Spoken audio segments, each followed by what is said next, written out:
Salut, salut, c'est JL Kago. Comme tu t'en doutes, aujourd'hui, on va parler des Chevaliers du Zodiaque.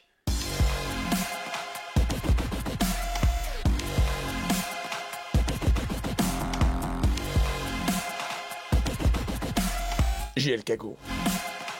Et oui, nous allons parler donc de ce manga qui a marqué aussi énormément notre enfance, Saint Seiya. Et comme tout le monde le sait, j'adore Saint Seiya. Parce que j'aime pas Saint Seiya, c'est tout. Saint Seiya, c'est de la chiotte, quoi. Merde, j'avais oublié cet extrait vidéo. Oui bon, je ne suis pas fan de Saint Seiya, hein, tout du moins du souvenir que j'en ai gardé de mon enfance. Peut-être que si jamais je l'ai regardé à nouveau aujourd'hui, la donne changerait. Mais du coup, j'étais vraiment intrigué à l'annonce de cette BD. Est-ce qu'un Français, qui est de plus un fan de la première heure, allait réussir à me faire aimer Saint Seiya? Petit rappel, cette BD est éditée chez Kana dans la collection Kana Classique. Collection qui a déjà donné naissance à une suite d'Albator par Jérôme Alquier, encore lui. Au passage, merci encore Harlock pour la dédicace. Mais également, et là ça va beaucoup plus vous parler, la fameuse BD Goldorak. Et c'est vraiment moi un concept que je trouve excellent parce que quand on y réfléchit, ces scénaristes, ces dessinateurs, ces coloristes qui participent à ces projets sont avant tout des fans de la première heure des mangas sur lesquels ils travaillent. Et je trouve ça vraiment super que Kana donne la possibilité à ces personnes de pouvoir s'exprimer et de nous apporter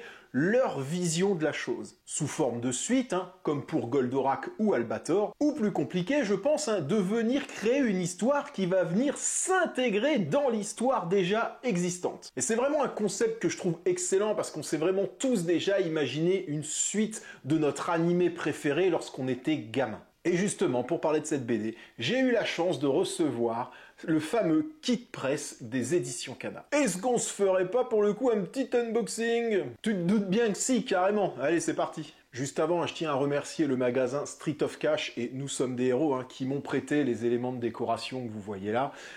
Oui, c'est un prêt, bien entendu. Si vous voulez en savoir plus sur les artefacts légendaires forgés par Nous sommes des héros, ou visiter virtuellement la boutique de Street of Cash, je vous laisse les liens dans la description de cette vidéo. Ça me fait quand même chier de me dire que je vais devoir rendre tout ça après le tournage. Enfin, rendre tout ça, en théorie.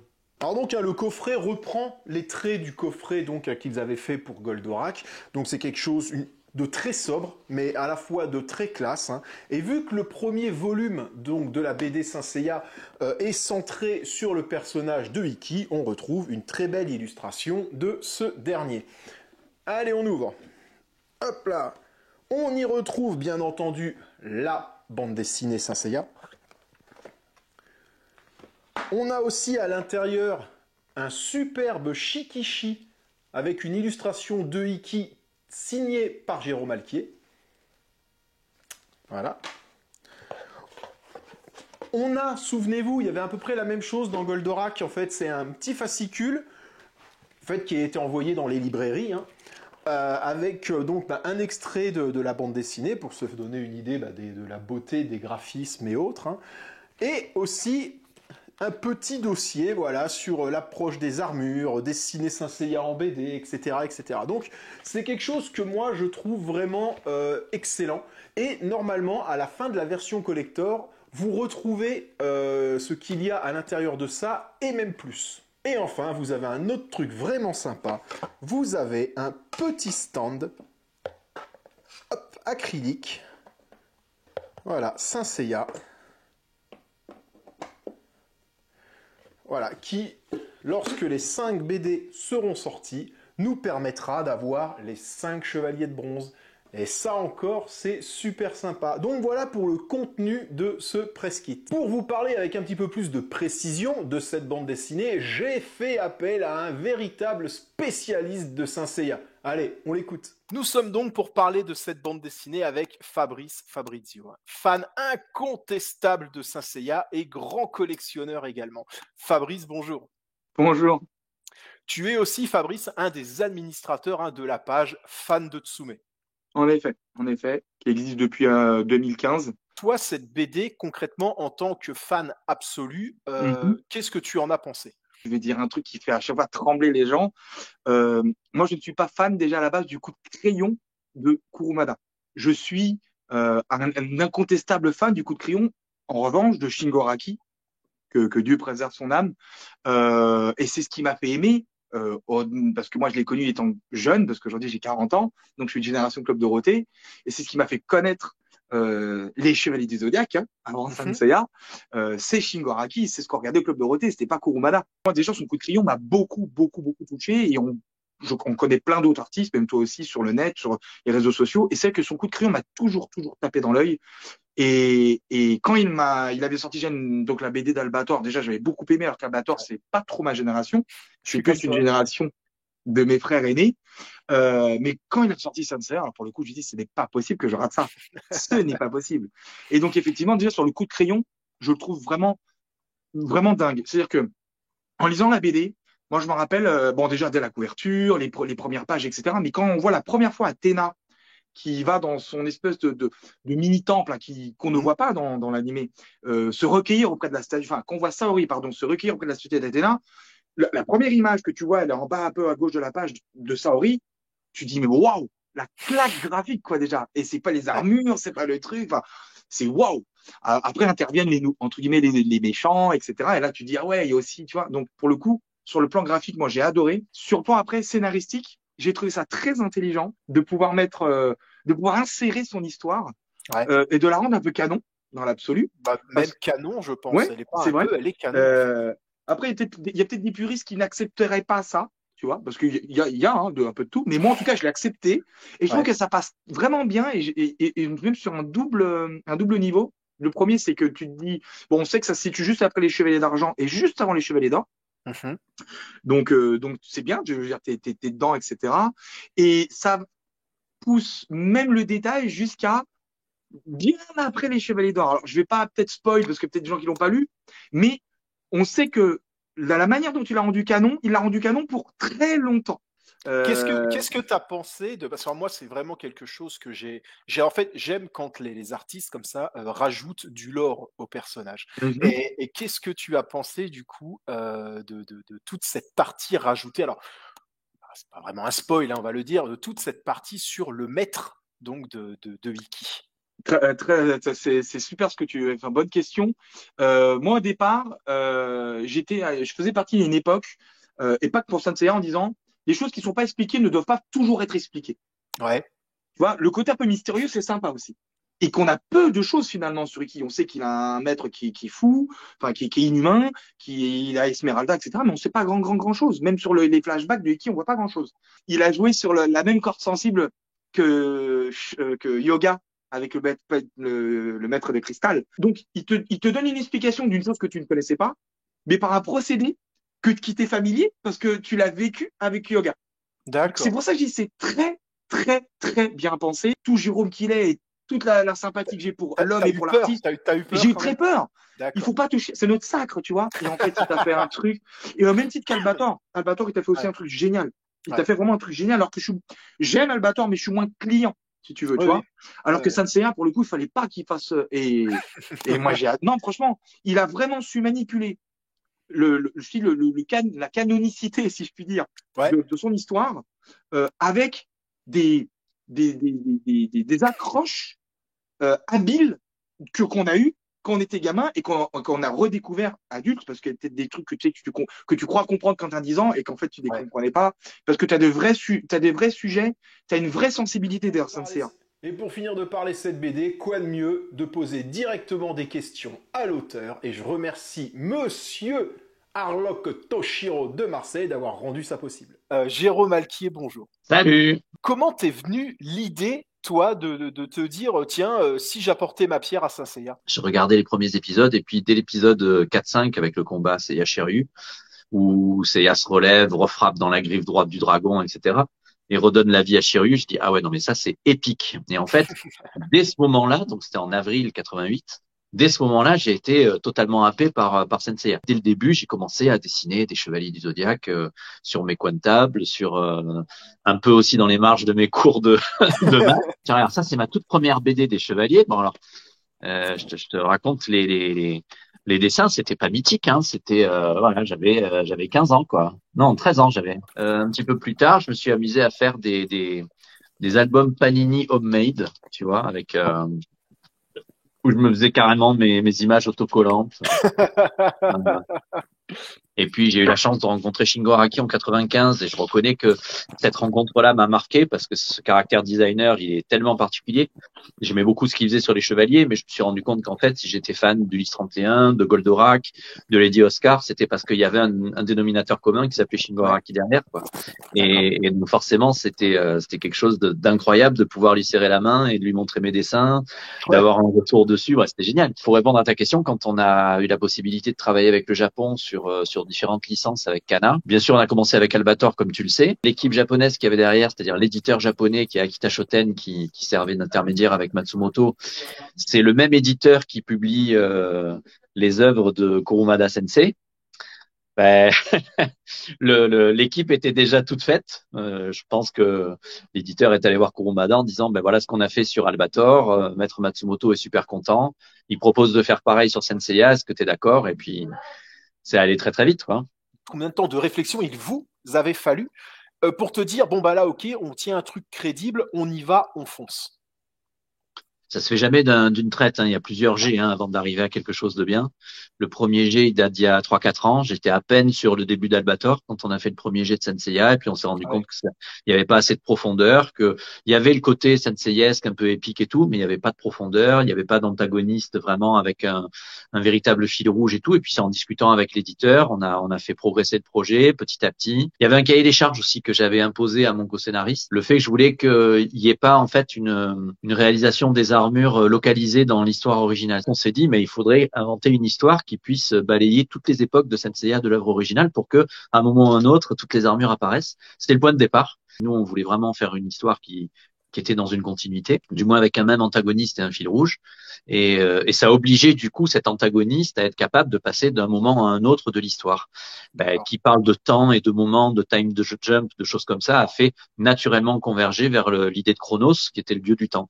Et c'est comme ça que ça s'est construit petit à petit. Sur la BD Albator, tu étais seul. Là, sur Senseiya, vous êtes deux. C'est plus difficile de reprendre Senseiya? Et puis, parle-nous un petit peu de ton binôme aussi. Arnaud Dolène, on s'est rencontrés, on était tous les deux en école d'ingénieur à Toulouse. Et puis moi, dès que je suis arrivé, j'ai tout de suite créé un club manga pour diffuser des dessins animés dans ma chambre. Et il est venu m'aborder en me disant, ah ouais, j'ai vu que tu faisais un club manga, est-ce que je peux venir voir des dessins animés chez toi et tout? Ouais, pas de problème. Et il rentre dans ma chambre et il tombe sur des dessins au mur, des chevaliers et tout. Genre, oh, les chevaliers de Zodiac, j'adorais, c'est génial, ils sont super, tes posters, où est-ce que tu les as achetés? Je les ai pas achetés, je les ai dessinés. Ouais, bien sûr. Je fais, non, mais sérieux, je dessine, j'adore ça, je dessine les chevaliers. Oh, putain, c'est génial et tout. Puis en discutant, je vois lui, il était fan de jeux de rôle. Je faisais un truc de fanfiction à l'époque sur Senseiya, mais j'aimais pas trop écrire. Moi, ça me faisait chier d'écrire les textes. Et je me rappelle, ma première scène, c'était le vieux maître qui était à côté de la cascade des 5 pics. Et j'avais écrit, le vieux maître est assis en tailleur à côté de la cascade, quoi. Tu vois, le truc descriptif, mais pas très littéraire, quoi. Alors, je voyais bien, il lisait, et puis il me disait, mais si tu veux, on peut faire équipe, je pourrais écrire un peu tes textes un peu de manière un peu plus littéraire, quoi. Je fais, ah bah ouais, vas-y, prends. Au lieu de le vieux maître est assis en tailleur à côté de la cascade, je vois marqué, ombragé par son éternel chapeau de paille, perdu dans des pensées insondables, le regard du vieux maître ignore la beauté familière de la vallée des 5 pics, à laquelle la cascade sacrée prête sa voix. Et ouais, c'est un peu mieux. Ah ouais, c'est tout de suite un peu plus littéraire. Voilà, c'est comme ça que ça a commencé. On a commencé nos collaborations ensemble en 95, novembre 95. Et quand on a eu la possibilité de travailler sur Senseiya, je me disais que je serais meilleur avec lui que sans lui. Tu rajoutes un background très intéressant à un personnage secondaire. Comment Maître Kurumada a réagi face à ça? C'est toujours pareil, quand on veut créer quelque chose, on soumet les idées, mais après il dispose. Nous on propose, il dispose. Pour Guilty, on lui a dit voilà, vous avez laissé libre ça. Voilà les infos qu'on connaît de Guilty officiellement.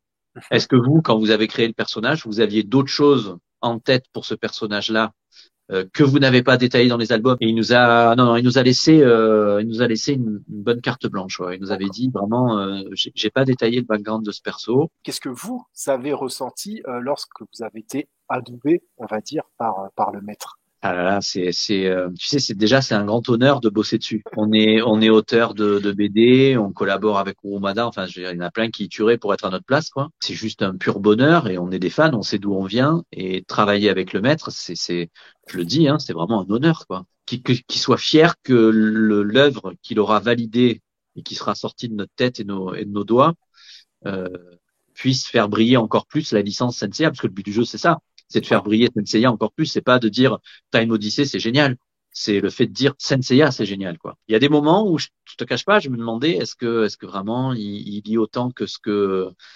mon espoir imagine quoi, tu vois. Au mois de mars dernier, on reçoit un petit message lorsque l'album est fini, des équipes japonaises qui nous disent bon, Maître Kurumada voudrait bien tout relire quand même. Maintenant que vous avez fini l'album, je sais qu'il a validé étape par étape, mais il voudrait quand même bien tout relire pour être sûr de rien avoir oublié et tout. Ah, la pression. Là, si tu veux, on s'est dit la vache, si d'un coup il se rend compte que ça va pas ou qu'il avait peut-être validé un peu vite et que on a 10 pages à refaire, c'est bon, on est mort quoi. Et quand Maître Kurumada a écrit pour dire non seulement on n'a rien à changer, je trouve ça génial, mais en plus j'ai fini votre album, je l'ai posé, j'ai téléphoné à Akita Shoten en leur disant ça, tu le sors au Japon tout de suite. Puis là on vient de te dire mais en fait ton album il va sortir avant la France au format sens de lecture européen, tout en couleur, au Japon. Et c'est Kurumada lui-même qui l'a demandé à l'éditeur. Ça doit être une pression de dingue de reprendre Saint Seiya, parce que là, on va parler de la communauté. Savoir qu'il y a en plus de ça 2 clans dans les communautés Saint Seiya. Il y a les pro manga et les pro dessins animés. Chaque trait que je faisais, chaque case que je terminais, je me disais, bon allez,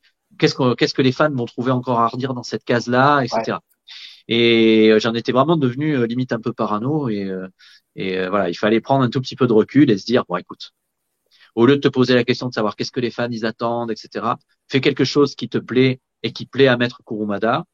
Et puis après, tu t'occuperas du fan service un peu plus tard, quoi. Comment t'as procédé pour choisir où incruster l'histoire? Les respirations du manga, parce que tu peux pas le caser en plein milieu du combat contre Poséidon ou en plein milieu quand ils sont en train de se balader dans les enfers. Souvent, c'est entre les arcs qu'on se place. Donc, le tome 2, ce sera le lendemain de la bataille des 12 maisons. Au niveau donc de tes nouveaux chevaliers, qui s'appellent les stigmas, comment t'as choisi leur nom, tout simplement? Alors, les stigmas, c'est les chevaliers de bronze. Enfin, c'est l'associé du chevalier de bronze pour la hiérarchie du sanctuaire, quoi, parce que c'est vraiment ceux d'en bas. Hein. En fait, donc ça existait déjà. Non, c'est pas que ça existait, Ah oui, c'est que en fait la hiérarchie des antagonistes, elle est de telle sorte que tu as le grand méchant, les Chronos, et puis en dessous tu as les 12 heures, les 60 lepta par heure parce que ce sont les minutes, et les 60 stigmas par lepta, ce sont les secondes des minutes. Et donc chacun a un numéro, tu as vu sur le front. Leurs armures, pour faire un petit jeu de mots, on a appelé ça les auras, A-U-R-A, les auras. Voilà, donc ça fait penser au mot heure et ça fait penser à l'aura d'un chevalier. Donc c'est les auras des 12 heures. N'as-tu pas peur que si les chevaliers de bronze, à ce niveau de l'histoire originale, abattent un dieu comme Chronos, cela bouleverse l'ordre des puissances? C'est une question intéressante parce que tu vois, par exemple, les 12 heures, on va dire que c'est l'équivalent des chevaliers d'or pour le sanctuaire, quoi. Et pourtant, il y en a qui sont affrontés dans le premier tome, alors que les chevaliers de bronze n'ont même pas encore fait la bataille du sanctuaire, ils n'ont même pas découvert le septième sens, etc. Donc, s'ils sont capables de les battre dans le premier tome, c'est sûr que d'un claquement de doigts, ils les font disparaître dans les tomes suivants, une fois qu'ils ont augmenté de level. Donc, il fallait en effet prendre en compte ce genre de choses. Et les 3 heures qui sont mises en avant et qui sont battues dans le tome 1, ce sont les 3 moires, comme tu l'as vu. Battu par Iki, qui est de loin celui qui est capable de balancer le plus de patates parmi les 5 bronzes, du moins à ce moment-là de l'histoire. Donc déjà, il y avait un rééquilibrage du fait d'avoir choisi le plus fort des 5 pour le tome 1, pour les battre. Mais dès le tome 2, on explique, bon, il y a d'autres heures qui vont intervenir et qui vont aller combattre les chevaliers de bronze, mais il fallait en effet un petit discours à un moment. C'est Arctos qui le fait. Alors, je sais plus exactement ce qu'il dit, mais grosso modo, c'est un truc du style. Pour le premier album, on a envoyé les 3 moires parce que comme elles maîtrisent le destin des gens, elles n'ont pas besoin d'avoir une force, une puissance super importante. Mais maintenant qu'elles ont été battues et que les chevaliers de bronze ils sont montés en level, maintenant il faut qu'on envoie nos meilleurs guerriers, qui montraient bien qu'il y avait au sein des plus puissants parmi les heures, là aussi un échelonnement des puissances, parce que sinon en effet c'est pas cohérent et si tu les bats dans le tome 1, il est sûr que dans les tomes suivants du fait de ton level up, tu vas les battre encore plus facilement. Tu es venu plusieurs fois à parler du tome 2. Il y a un rythme de parution imposé ou c'est... On essaye de faire en sorte d'en avoir un par an parce que Ouais. on sait que pour les fans de manga, c'est pas beaucoup. Pour la franco-belge, c'est relativement classique. Et puis si on espace un peu trop, j'ai peur que ce soit trop long. Ça a déjà été dit quel chevalier serait à l'honneur sur le numéro 2. Ça a Ça été a dit, déjà... ça a été dit ce sera Chaîne d'Andromède, ouais. D'accord, ok. Ok. De toute Chaîne façon... d'Andromède et je peux rajouter un petit scoop pour toi, Ah, qui est j'aime bien ça. enfin, on essaie de faire tomber un petit peu les gros classiques de Senseiya, voire les trucs un peu poncifs, répétitifs, etc. Et donc, Shun, dans ce tome 2, ne sera jamais de la vie sauvé par Ikki du Phénix. Je te demandais dans les questions de me citer 3 licences que t'aimerais vraiment reprendre. Ulysse 31, Nicky Larson et alors j'aime beaucoup Jace, il n'y a pas de fin. Assez étonnant comme réponse, mais j'aime beaucoup les mondes engloutis. Merci à toi aussi d'avoir proposé de faire cette vidéo et de défendre aussi l'album, parce qu'on a besoin de gens comme toi. Je trouve ça d'autant plus honorable de ta part que justement tu reconnais ne pas être un fan à la base voilà de ce que je veux dire. Senseiya, La bonne mais parole de Saint-Seiya, je sais pas. voilà, Mais en tout mais cas, oui, ta mais BD m'a vraiment plu beaucoup. c'est ce que tu fais parce que voilà, tu as ton public qui te suit pour toutes les choses que tu aimes et tu vas lui faire découvrir ou tu vas aller sur un terrain que lui peut-être connaît mieux que toi. Oui. Et je trouve que tu as risqué de ta part. Donc bravo de l'avoir fait et bravo de le reconnaître parce que tout le monde ne le ferait pas. Et puis et merci de nous mettre en avant. Merci encore une fois. Bon courage pour ces 4 années à venir qui te restent, à faire. Et puis bah, écoute, on se reverra peut-être pour la sortie du tome 2 à ce compte-là. Ça marche. Allez, bye bye. Salut.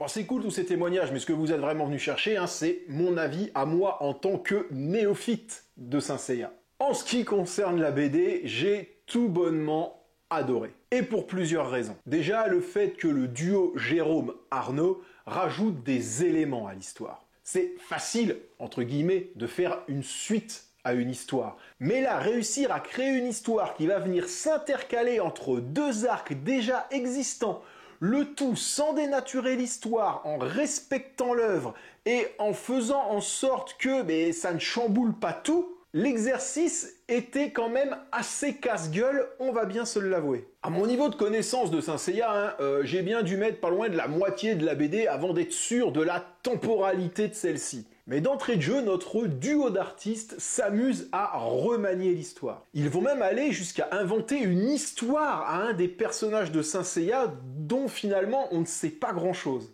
Et là j'ai envie de dire, il faut quand même une sacrée paire de pour oser faire ça. C'est vrai qu'on parle de la communauté Goldorak qui des fois est un peu « Ah, surtout ne touchez pas !»« Ah non, faut pas faire ci, faut pas... » Mais chez Saint-Seiya, je crois que c'est pire. Cette BD est pour moi une vraie réussite. Elle reste accessible aux personnes qui connaissent peu Saint-Seiya comme moi, mais les personnes les plus calées vont, elles, remarquer absolument tous les petits détails qui font que cette histoire est vraiment très intéressante. On m'a vraiment apporté beaucoup d'explications. Le seul truc de dommage, en fait, avec la BD, c'est qu'on la lit trop vite.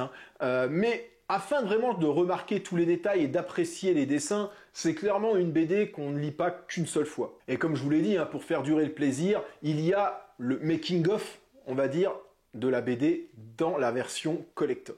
J'ai pas grand chose de plus à dire en fait, déjà de par tous les témoignages qui ont été apportés, et vous dire que moi j'ai vraiment adoré et j'attends la suite avec impatience. Si cette BD vous intéresse, elle se trouve facilement dans toutes les bonnes librairies ou sur la Fnac ou autre, au prix de 13,50 €. Quand on voit le travail qui a été fait là-dedans, je peux vous dire que c'est cadeau. Et la fameuse version collector est encore trouvable actuellement, mais pour combien de temps ? Au prix de 34,90 €. J'espère que cette vidéo vous aura plu. Merci encore à Street of Cash pour la déco. À Nous sommes des héros pour le prêt des montres et des bacs Saint-Seiya. Vous en faites pas, on en reparlera. J'ai oublié tout à l'heure de remercier Goldoprint qui m'a fait ce logo Saint-Seiya. Merci à Fabrice pour son intervention. Et mon pote Arlok Toshiro qui a réussi à me dégoter une interview avec Monsieur Jérôme Alquier. Sur ce, je pense avoir tout dit. En attendant, attention à pas trop brûler votre cosmos. N'oubliez pas, plus d'abonnés, c'est plus d'impact.